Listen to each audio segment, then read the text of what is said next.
There has never been a better time to watch television. With basic cable stepping up their game to keep up with the amazing content coming out from channels like HBO and the countless streaming services out there, there is simply too many good shows to watch. But there's a lot of garbage out there as well. So what I'm going to do is dive into this massive sea of garbage and watch the first episode of a popular television series and tell you if it's worth your time and I will be continuing with it or if it is just one and done.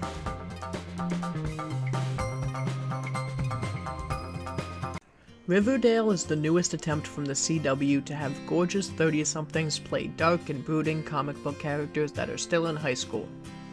Alright, let's get right into the first episode. It's bad. It's real bad. The show opens with a voiceover monologue from an unknown source. Eventually, at the end of the episode, it is revealed that it is Jughead, and whenever he has been narrating, it was him writing in the novel he's been writing about the experiences within the show, which is all very meta and very strange, because I took a screen capture of the novel, and a lot of the dialogue and the text don't match.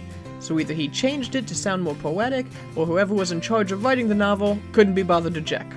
Okay, our story begins, I guess, with what the Blossom Twins did this summer. I'm sorry, that's a line from Jughead's monologue. It actually says, I guess. I guess. Somebody wrote that down and thought, yeah, that's a good idea. I know somebody wrote that down, because we're supposed to believe that Jughead wrote it down in his novel. Why would you write, I guess, in your novel? Hey, how do we make sure the viewer knows that this guy's a super moody and brooding teen?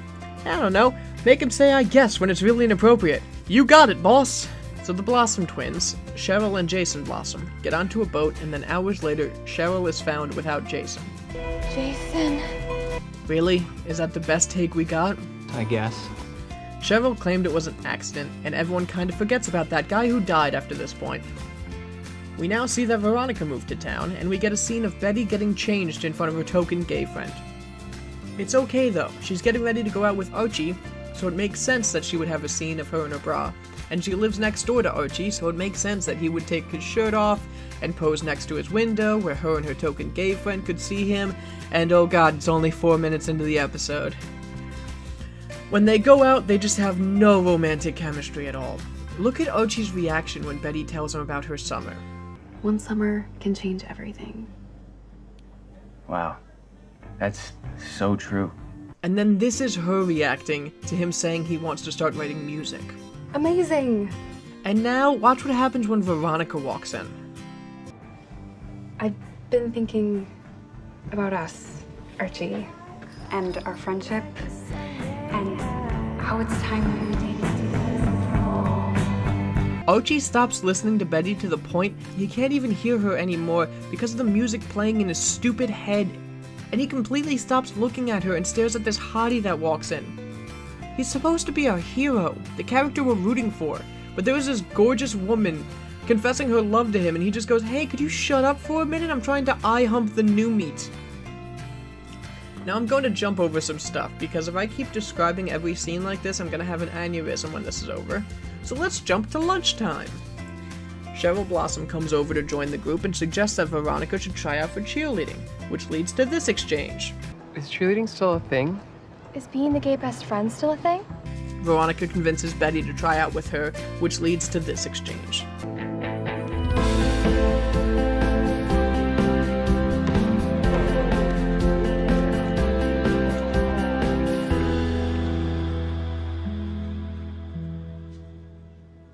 Check your sell-by date, ladies. Faux lesbian kissing hasn't been taboo since 1994. This is probably my biggest complaint about Riverdale. Pointing out your show's flaws does not negate the flaws, it just makes them more obvious. You can make a joke about having a gay best friend, or isn't it ridiculous having a faux lesbian kiss in this day and age, but you're still doing it. If you want to make a better show, don't joke about making a better show, make a better show. After the cheerleading scene, Betty asks Veronica why she was so nice to her. Why are you being so nice? When my father got arrested? Did you notice that weird edit there? They were just talking in the locker room and now they're walking down the school track. And it took her this long to answer her question? Were they just walking in silence this whole time? Did she answer the question and it just happened to come up again? Alright, let's move on. Archie ends up going to the school dance with Betty and Veronica because this is just so wacky and crazy. Betty finally tells him that she has feelings for him, and his response is...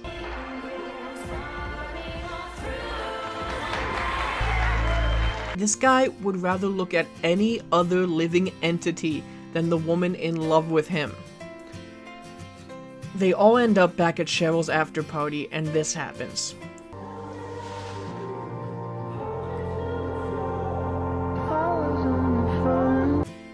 Because there is absolutely nobody in this show to root for. Betty leaves the party, Archie and Veronica go looking for her, and Archie instead finds Jughead. This is where we get the scene from the beginning with him writing in his novel. Archie finds Betty in the last place he would have expected, her house! You would think he would have started there, but here we are. Betty asks Archie if he has feelings for her, and he says yes, but she's too good for him. Which has gotta be one of the worst possible things that you can say to somebody in this situation. It's also a complete lie, because earlier in the episode when he was in the closet with Veronica, he said this. I have never felt whatever it is I'm supposed to feel with Betty. Which led to this. But the scene isn't all bad, it does lead to this line. And so, it wasn't one heart that broke that night.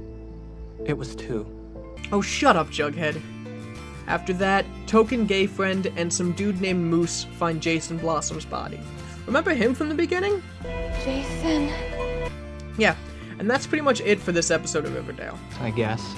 I really went into more detail than I was expecting, and there was so much more I left out. I mean, I didn't even mention the teacher that had sex with Archie, or the fact that Josie and the Pussycats are in this as well. This one single episode is like a never-ending font of garbage, constantly spewing. Needless to say, I'm not going to continue watching Riverdale. This is definitely a one and done. I don't care who killed Jason Blossom, or any of these characters for that matter. They could all die. I don't care. Thank you very much for watching. If you liked this video, if you didn't like this video, tell me in the comments below. I'd love to talk about it with you. And if you really like this video, share it with a friend of yours. That would really help me out. And please subscribe. Thank you. Goodbye.